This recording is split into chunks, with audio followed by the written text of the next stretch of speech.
తిరుపతి జిల్లాలో కుండపోత వర్షాలు కురుస్తున్నాయి. గత 3 రోజుల నుంచి కురుస్తున్న భారీ వర్షాల కారణంగా లోతట్టు ప్రాంతాలన్నీ జలమయమయ్యాయి. తిరుమల ఘాట్ రోడ్ లో కొండ చర్యలు విరిగి పడుతున్నాయి. తిరుమల కొండపైన ఎక్కడ చూసినా భారీగా వర్షపు నీరు చేరింది. ఉమ్మడి చిత్తూరు జిల్లా వ్యాప్తంగా వాగులు, వంకలు ఉప్పొంగి ప్రవహిస్తున్నాయి.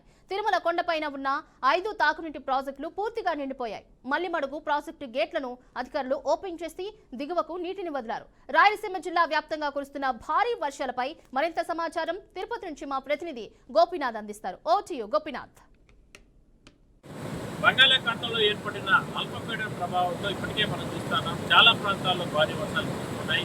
ప్రధానంగా చెన్నైలో ఇప్పటికే అతలాకుతల పరిస్థితి. దాదాపుగా 10-12 జిల్లాలు పూర్తిగా రెయిన్ ఎఫెక్ట్ కారణంగా నానా రకాల ఇబ్బందులు పడిన పరిస్థితి. అయితే ఆ ప్రభావం రాయలసీమ జిల్లాల్లో కూడా పడింది అని మనం చెప్పుకోవచ్చు. అందువల్లనే చిత్తూరు జిల్లాలో ప్రధానంగా నెల్లూరు నుంచి చిత్తూరు జిల్లాలో కూడా ఎడతెరిపి లేని భారీ వర్షాలు కురుస్తున్నాయి.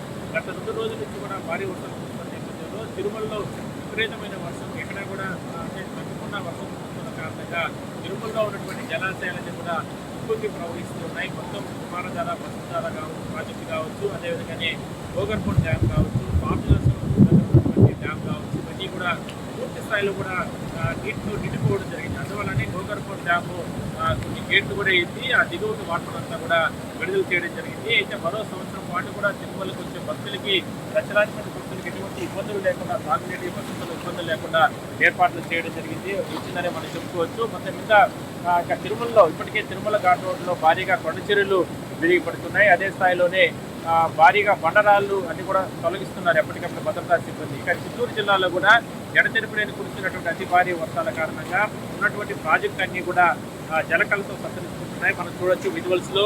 ప్రధానంగా తిరుపతి సమీపంలో ఉన్నటువంటి ప్రాజెక్టు వద్ద ఏదైతే మల్లిమడుగు ప్రాజెక్టు ఈ ప్రాజెక్టు వద్ద పెద్ద ఎత్తున వాటర్ అంతా కూడా ఎగువ ప్రాంతానికి వస్తుంది. తిరుమల కొండల నుంచి ఎక్కువగా వాటర్ అంతా కూడా ఆ వాటర్ అంతా కూడా ఈ మల్లిమడుగు ప్రాజెక్టు వచ్చే నేపథ్యంలో మొత్తం దాదాపు అన్ని దిగువ ప్రాంతాల వాటర్ అంతా కూడా వదిలిపెట్టడం జరిగింది. అయితే చిన్న స్థాయిలో భారీ వర్షాలు రావడం గతంలో ఎప్పుడూ లేదు. ఎందుకంటే ఒక్కసారిగా 2 రోజుల వ్యవధిలోనే ఈ స్థాయిలో భారీ వర్షాలు కురుస్తున్న నేపథ్యంలోనే ఈ రకంగా వర్షపాతం నమోదైందని చెప్తున్నారు. రాయలసీమ జిల్లాల్లో ప్రధానంగా నెల్లూరుతో పాటు చిత్తూరు, తిరుపతి, తిరుమల, అదేవిధంగానే కడప, అనంతపురం, కర్నూలు వరకు కూడా కొన్ని ప్రాంతాల్లో అతి భారీ నుంచి భారీ వర్షాలు కురవడం జరిగింది.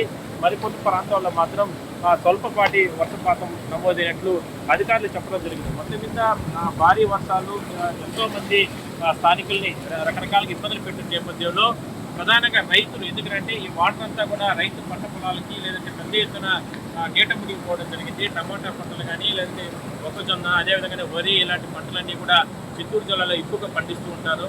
మరి అలాంటి రైతులకు అందరికీ కూడా తీవ్రంగా నష్టం చేకూరడం జరిగింది.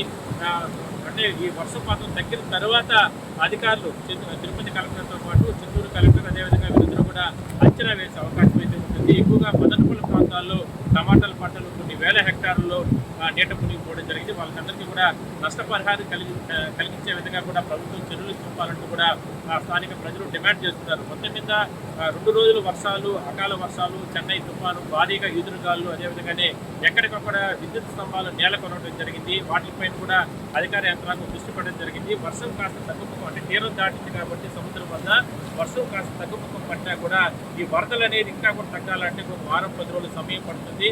అప్పటి వరకు కూడా లోతట్టు ప్రాంతాల్లో ఉన్న ప్రజలంతా కూడా సురక్షిత ప్రాంతంగా ఉండాలి, ఎవరు కూడా అత్యవసరం అయితే తప్ప బయటకు రావద్దంటూ కూడా ఇప్పటికే ప్రభుత్వం చెబుతున్న నేపథ్యంలో జిల్లా యంత్రాంగం ఇప్పటికే టోల్ ఫ్రీ నంబర్లు ఏర్పాటు చేసుకోవడం జరిగింది. అదే స్థాయిలోనే స్థానిక పోలీసులు వాళ్ళందరూ కూడా ఎప్పటికప్పుడు సమన్వయం చేసుకుని ప్రజలకు అందుబాటులో ఉన్నారని మనం చెప్పుకోవచ్చు.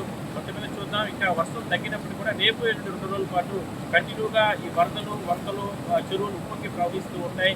మరి ఆ సమయంలో చాలా జాగ్రత్తలు తీసుకొని స్థానిక ప్రజలు, ప్రధానంగా రైతులు పొలాల వద్దకు వెళ్తూ ఉంటారు. వాళ్ళు చాలా జాగ్రత్తలు తీసుకోవాలనేది ప్రధానంగా ప్రభుత్వం కూడా చెప్తున్నారు.